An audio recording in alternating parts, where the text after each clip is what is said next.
Hello students, welcome back to our channel. Telangana inter 2026 students ఎవరైతే ఉన్నారో maths 1Aకి సంబంధించి ఈరోజైతే ఒక గుడ్ న్యూస్ అయితే రావడం అయితే జరిగింది. ఈరోజు జరిగిన ఎగ్జామ్లో లాంగ్ క్వశ్చన్ అలాగే ఒక షార్ట్ క్వశ్చన్ VSA క్వశ్చన్ సంబంధించి రాంగ్ క్వశ్చన్స్ అయితే రావడం అయితే జరిగినాయి.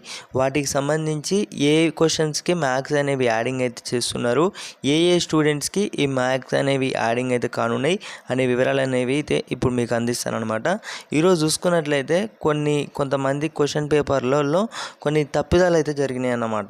కొన్ని క్వశ్చన్ పేపర్లలో చూసుకున్నట్లయితే కొన్ని క్వశ్చన్స్ అయితే రాంగ్ రావడమే జరిగింది. వాటికి సంబంధించి ఇక్కడ మనకు అఫీషియల్ కూడా అనౌన్స్ అయితే చేయడమే జరిగిందన్నమాట.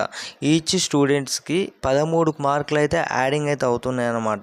ఇప్పటికే ఈరోజు జరిగిన ఈ పరీక్షలో మ్యాథమెటిక్స్ ఈ first year second year students కూడా ఇక నుంచి అయితే మనకి ఎగ్జామ్స్ అయితే జరుగుతాయి అన్నమాట. ఆల్మోస్ట్ చూసుకున్నట్టయితే సో మన ఛానల్ ద్వారా అందరికీ కూడా అప్డేట్స్ అయితే తెలియజేయడం జరుగుతుంది. సో ఇప్పటి నుంచి మొదలెట్లయితే రిజల్ట్స్ వచ్చే వరకు కూడా అప్డేట్స్ అయితే తెలియజేయడం జరుగుతుంది అన్నమాట. సో అందరు కూడా మీరు కానీ మీ ఫ్రెండ్స్ కానీ మిస్ అవ్వద్దు అనుకుంటే సో ప్రతి ఒక్కరైతే మన ఛానల్ని సబ్స్క్రైబ్ అయితే చేసుకోండి.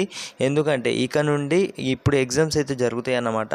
క్వశ్చన్ పేపర్స్ రాంగ్ రావడం కానివ్వచ్చు, అలాగే క్వశ్చన్ తప్పిదాలు కానివ్వచ్చు, మార్క్స్ యాడింగ్ అయితే జరుగుతాయి అన్నమాట. సో మీ అందరికీ కూడా ఈ యొక్క యూస్ఫుల్ ఎంతో ఇన్ఫర్మేషన్ వచ్చేసి కూడా యూస్ఫుల్ అయితే అవుతుంది. ఈరోజు జరిగిన మ్యాథ్స్ ఎగ్జామ్ ఫస్ట్ ఏలో చూసుకున్నట్లయితే మీ అందరికీ కూడా కొన్ని క్వశ్చన్స్ అయితే రాంగ్ రావడమే జరిగింది.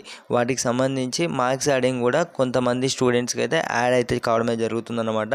ఎవరైతే టిక్ చేశారో క్వశ్చన్స్కి సంబంధించి టిక్ చేశారో వాటికి సంబంధించి అయితే కొంతమందికి అయితే క్వశ్చన్స్లలో కూడా కొన్ని తప్పిదాలు అయితే రావడమే జరిగినాయి అన్నమాట. సో వాటికి సంబంధించి 12 మార్కులు అయితే యాడ్ అయితే కావడమే జరుగుతుంది.